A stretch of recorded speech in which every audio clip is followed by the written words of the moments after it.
شیخ الهند مولانا محمود حسن رحمت اللہ علیہ مدینه شریفی ته تلو. هغه زمانہ کې خدا دومره رش نو دا اوس چې څومره رش و یو ځای کې دیره ومه نو موږ چې به کله ډوډۍ خوړه نو دا ټکمې ټوکړې به رانه پاتې شو. اب هم په کړکۍ یو طرف ته بار موضوع پیشوګان هلته ریدې پیشوګانې وخورې. و یو ځل یو ماشوم و خشته ښکلې هغه راغی او د هغه حاجیانو د کړکو د بار نه هغه ټوکړې راغونډولې. زمونږ دا کړکۍ نه بلې نه زما پې خیال شو پیشوګانو لی وړي که څه لی وړي. ماشوم ته مې اواز ورکړ بچې دلته راشه دا ټوکړې چې غونډۍ دا زړې ډوډۍ په دې څه کې وی راته وی چې کاکاجي دا کور ته وړم دا خورو. ولې بچې دا ټوکړې د ځمکې نه غونډۍ وخورې. و یو کاکاجي پلار مې مړ دی او مور مې کونډه ده او زما ماشومان رونه خویندې زه پکې مشر یم دم پټې نه یم نو زمونږ څه درک نه لګي او مور مې با پرده په پردو کورونو کې خدمت نشي کولی او نه مزدوري کولی شو ما مزدورۍ نه یو واړه یو. نو دا ټوکړې راغونډو او دا وړم نو په دې خپله ګزاره وی زړه مې پې خفه شو. ما وی چې دا ماشوم خو به ضایع شي برباد به شي. دی بنده خو سبق ونه وی دی به دا ټوکړې غونډۍ او دی کې به لوی شي. دا به څه کوي دا ماشوم. وی مې چې بچې یو خبره درته کوم د هندوستان هلته یو غټه مدرسه ده د علوم عربیه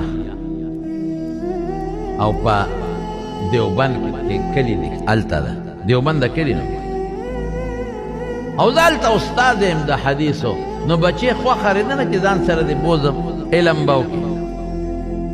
دلته خو بربادېږې ته هلته به راباندې ښکلی علم وکړم الله به درنه خشته عالم جوړ کړي.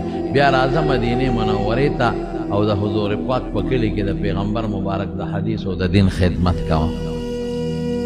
وی هغه هلک راته وی چې مور سره به سلا وکړه. ما وی بلکل مور سره سلا وکړه په پلانکیر ورځ به مونږ ځو دلته راځه لکه د زوی غوندې به رې ساتم. د مدینې د خاطره به زه ستا داسې قدر کوم لکه د بچي چې خلک قدر کوي. لکه د زوی غوندې به زه په تا مهربان یم بچې فکر مه کوه خدای به رانه ښکلی عالم جوړ کړي. دلته خو بربادېږي. وی چې په کومه ورځ مونږ تلو دا هلک راغی. وی مې چې بچې مور سره دې سلا وکړه. وی او کاکاجي مور درته څه ووی؟ وی مور راته وی چې بچې دا خو ډېره ښه خبره ده لاړ شه دې ملا صاحب سره علم به وکړې عالم به شې د حدیثو استاد به شې بیا به دلته راشې او د پیغمبر د حدیثو خدمت به کې. بچې که علم دې وکړه لاښه که دې ونه کړه لاښه زه هغه به دې ډوډۍ درکوي د یو کس د بوجه خو به خلاصه شم که چې دی وی د علم یو درد وکړه چې نن دا مور دومره محتاجه ده غریبه چې دا د زوی په جدایۍ خوشحالېږي چې دا زوی مې څوک والي او څوک پې ډوډۍ وخوري چې دی د غمه خلاصه شه. مې چې نه بچې خدای به علم درکوي فکر مه کوه. بچې د کوم ځای د دې مدینې منورې د دې ځای وی مې چې بس په پلانکټ یې منځو او راځه بچې ځان سره به دې بوځم. وی چې زه روان شم ما ته کاکاجي له غوندې ودرېږي نو زه ورته ودرېدم. نو ګمبت مبارک ته یې ګوته ونیوه. کاکاجي چې ته ما که ملک ته بوځې هندوستان ته نو په هغې کې دا شته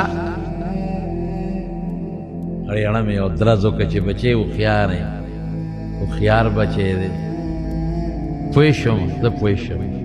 ما یې بچې چې دا هلته وې دلته موږ څه کولو دا خو هلته نشته نو ځکه موږ دلته ورپسې راځو که نه.